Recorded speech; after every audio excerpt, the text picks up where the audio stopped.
Peter, and as you've been talking, I've had the control room in my ear, and I think everybody right now is going through the fine print on this executive order. And what we can say, I think, here is that CUSMA goods are going to be exempt from this 10%. That was the big question throughout the day, whether or not this was going to affect. As we have seen, previous tariffs that have been imposed by the United States, big questions around it, and then the CUSMA goods have been exempt, and they will continue to be. So that's sort of the news right now. What options does Canada have to blunt these tariffs? I mean, I guess that doesn't really. What do you make of the fact that the CUSMA? I mean, are you surprised the CUSMA goods are going to be exempt? No. I'm not, and I'll tell you why. At the end of the day, Sarah, the United States doesn't buy anything from Canada, and Canada doesn't buy anything from the United States. American firms buy stuff from Canadian firms, and those businesses do so because it's profitable to buy a product and exchange money for goods. That's how commerce works. And that is how commerce has always worked, and commerce has prevailed in this case.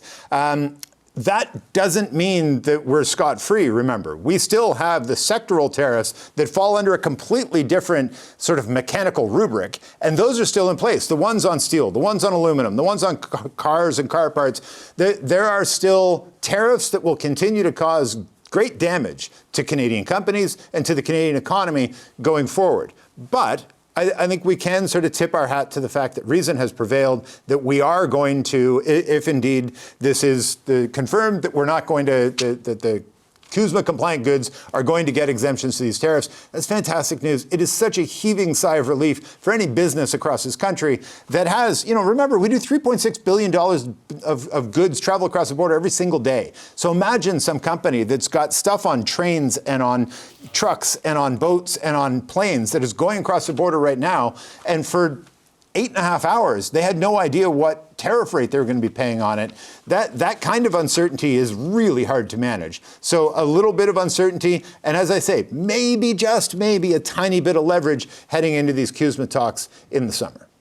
Okay, but so, I mean, I take your point, certainly a sigh of relief in the immediate, but as you point out, the CUSMA talks still have to happen. So the goods that are protected by CUSMA, that lasts only so long as that deal has to then be renegotiated. So what kind of a leverage is there? I mean, and what's to say that isn't going to be the opportunity to take that away if Donald Trump should want?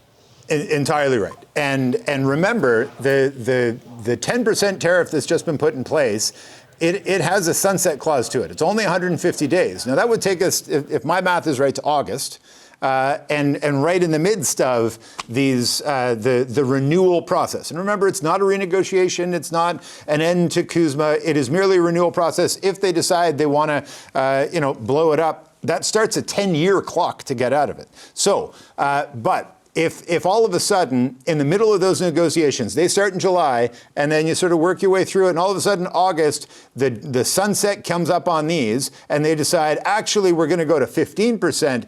Under these Section 121, and we're going to extend it for another 150 days, and we're not going to give you the CUSMA compliance. That's a bit of leverage for the United States heading into those talks. So this is going to be a fraught period. Anybody who thought 2025 was peak uncertainty, myself included, I'm doing a big mea culpa here, Sarah. This year is going to be difficult. This year is going to be full of uncertainty. This year is going to be full of more tariffs, more threats, more bluster, and a more difficult time for Canadian businesses, Canadian consumers, and for Canadian policymakers. Remember, we were talking on the show that this is Canada's new ambassador to the United States, Mark Wiseman. This is his first week on the job, Sarah. Can you imagine a more difficult landing job than that? Yeah, no, that's a really good point. First week on the job, not the kind of week you look forward to. And as uncertain as these times might be, Peter, great to be able to walk through it all with you as this is just breaking right now. That is the CBC senior business correspondent, Peter Armstrong. Thanks, Peter. You bet. Okay, to learn more about how these developments might affect Canadians, we're now joined by Mark Warner. He's a Canadian and American international trade lawyer in Toronto. So, Mark, I mean, I had a cue line prepared based on maybe we didn't know. We know a little bit more right now just because of the fine print that has come out with this executive order. But what's your reaction to what you have just heard and just learning right now?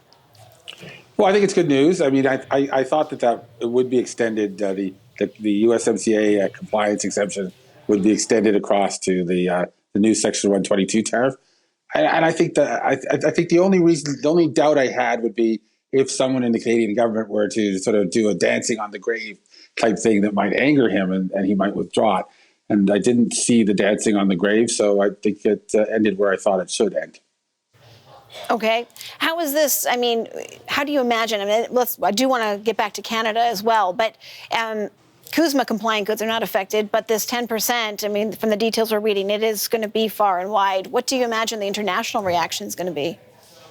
Well, there are an awful lot of things that are exempt from it. I'm just looking at the fact sheet from the White House, critical minerals, other things. So it looks to me, just on a really quick read, because it's just breaking right now, it looks to me that the things that were largely exempt from the IEEPA tariffs, he's carrying those over as being exempted. So, I think in that sense, it's not so, it's logical, right? He was trying to preserve the IEEPA in its structure, and he's trying to move it over to the new Section 122. So that all kind of makes sense to me. You'd have to look at it much closer to see if there are actually anything new, anything that's added. But it seems to me it's just a translation, a rough translation from the IEEPA to the Section 122 tariff. I mean, we learned today that the IEEPA tariffs that had been imposed, I mean, they were not legal. The Supreme Court ruled. Do you feel, looking at this latest release on this executive order, that this is more legally sound, or are there points to be picked apart, do you think? So there are different points. There are always points for lawyers, right, to pick apart. But no, the difference between IEEPA and Section 122 is the IEEPA statute didn't expressly mention tariffs. So the only question for the Supreme Court today, and it was a big question, was it implied in there when they talked about regulating or other words? And the Supreme Court said, nope, Congress has the taxing authority. Congress has the authority over tariffs, and so you can't read it into the statute. But what we're dealing with Section 122 and the other possible devices he could use are areas where Congress has delegated that kind of direct authority over tariffs to previous presidents. So he's under pretty good authority. Now, having said that, the specific language of Section 122 refers to a balance of payments, which is, I guess, wearing my economics hat, a technical term of art for economists. I'm not so sure that it's actually been ever litigated. Section 122 has never been used, but I guess that's where the litigation will come now, as people try to say that this isn't really a balance of payments problem. Another point that's in the fine print here that's being pointed out to me by the controller, and this will be of interest to, a lot of small businesses in Canada, that Trump is reaffirming and continued suspension of duty-free de minimis treatment for low-value shipments. What are your thoughts on that? Does that surprise you? No, it doesn't surprise me because, like I said earlier, I think that what they're doing is a complete translation of what was there under IEEPA. So since that de minimis exception was already there under the IEEPA statute executive order, it's not surprising to me that they would try to move that over to the new Section 122 order, especially when they're doing this really quickly and having to get notices out to customs people and their goods on the seas and all that sort of thing. So all of that to me just makes total sense. And the one good news is that it's logical. And that's it's always important to note, I think, when the Trump administration is acting, at least in a manner that's predictable and logical, and that would be predictable and logical. I'll give you that, and I love that you smiled and had a chuckle while you said that. Let me ask you, CUSMA. CUSMA is coming up. How do you see what's happening right now playing into those negotiations, bearing in mind that, there are the big tariffs that are affecting Canadian industry, particularly steel, auto, those are still in play. And, I mean, we've seen them go up in the past. So, this is, I'm asking you to use your crystal ball here, but what do you think is going to happen here? Sure. So the way I think it really depends on what the posture that Canada takes to the negotiations.